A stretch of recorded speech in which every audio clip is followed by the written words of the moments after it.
আমি একজন গৃহিণী। আমার বিয়ে হয়েছে ৫ বছর। রানিং ২টা বাচ্চা আছে। আমার স্বামীর অবহেলা এবং তার পরকীয়ার জন্য আজকে আমাদের ডিভোর্স হয়েছে। নারী যতদিন চুপ থাকবে ততদিন ভালো থাকবে, মুখ খুললেই নারী ভালো না। শরীর খুব ক্লান্ত থাকে। গতকাল রাতে বাচ্চা সজাগ ছিল বিধায় ভালো করে ঘুম হয়নি। তাছাড়া সারা শরীর ব্যথা করে, হয়তোবা জ্বর উঠবে। অনেকগুলো কাপড় ছিল সকালে, তাই হাজবেন্ডকে বলেছিলাম একটু হেল্প করতে, কিন্তু সে করেনি। আমার ২ বছরে ২টা অপারেশন হয়েছে, ২টাই ছিল প্রেগনেন্সির অপারেশন। পরপর ২টা বাচ্চা হওয়াতে আমার শরীর যেমন নষ্ট হয়ে গিয়েছিল, তেমনি আমার চেহারাটাও নষ্ট হয়ে গিয়েছিল। আমি তেমন একটা কাজ করতে পারতাম না, সেই জন্য হাজবেন্ডকে বলেছিলাম একজন হেল্পিং হ্যান্ড রেখে দিতে, কিন্তু সে নামমাত্র হেল্পিং হ্যান্ড খুঁজেছিল। আর বাসায় এসে বলতো কোনো হেল্পিং হ্যান্ড পাওয়াই যাচ্ছে না। যেহেতু আমার পরপর ২টা বাচ্চা, তাই অনেক কাঁথা কাপড় অপরিষ্কার হয়ে যেত। সকালে উঠে ঠান্ডা লাগিয়ে সেই কাঁথা কাপড় ধুয়ে ঠান্ডা লাগিয়ে হাজবেন্ডের নাস্তা কমপ্লিট করানো, সাথে তো সংসারের অনেক কাজ থাকে। এগুলো করতে করতে যখন ক্লান্ত হয়ে যেতাম, তখন আমার স্বামী আমাকে বলতো এগুলো করার কি আছে, কিন্তু বিশ্বাস করেন আমার স্বামী এক গ্লাস পানিও ঢেলে খেত না। যেদিন আমার হাজবেন্ডের অফ ডে থাকতো সেদিন বাসায় প্রচুর কাজ থাকতো। যদি কাজ করতে করতে একটু বিশ্রাম নিতাম বা ঘুমিয়ে পড়তাম, তখনই সে বলতো এত ঢং করবা না তো তুমি, এই সকল কাজ আর তো কেউ করে না, তুমি একাই করো।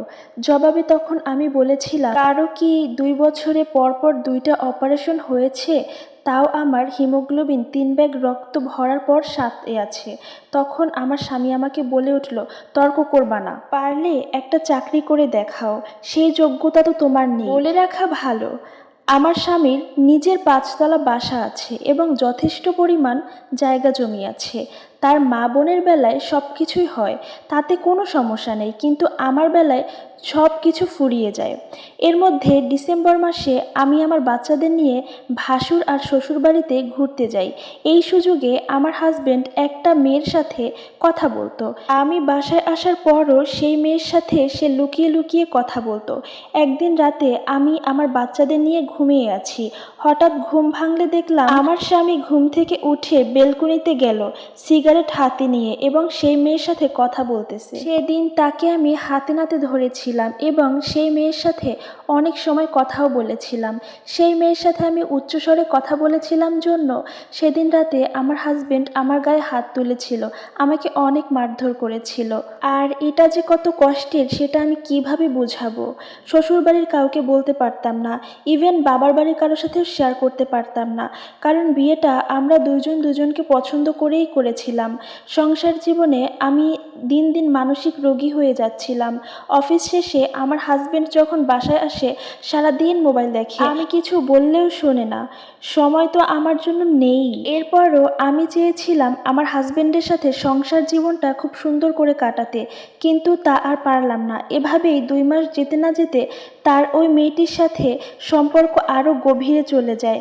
রাত করে সে বাসায় ফিরত, প্রতিদিনই আমাকে মারধর করত, আর বাচ্চা ২টার দিকে কখনো খেয়াল রাখতো না, এমনকি ফিরেও তাকাতো না। এক প্রকার মানসিক রোগী হয়ে গিয়েছিলাম। বাধ্য হয়ে হাজবেন্ডকে ডিভোর্স দিয়ে ১ মাস আগে বাবার বাড়িতে এসেছি। আমার স্বামীর থেকে কাবিনের ১ টাকাও নেইনি।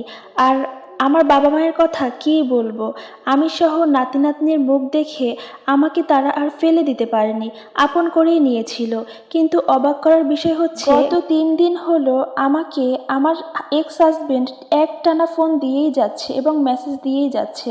শুধু কি তাই, তার বন্ধু বান্ধবদেরকে দিয়েও আমাকে বারবার কল দেয়াচ্ছে। যা হয়েছে সব ভুলে যেতে চাচ্ছে সে আবার সাধারণ জীবনযাপনে ফিরে আসতে চাচ্ছে, কিন্তু আমি আর তার সংসারে ফিরে যেতে চাচ্ছি না। সো ভিউয়ার্স, এটাই ছিল আজকের গল্প। কেমন লেগেছে অবশ্যই কমেন্ট করে জানাবেন। সো সবাই ভালো থাকবেন, টাটা অ্যান্ড টেক কেয়ার।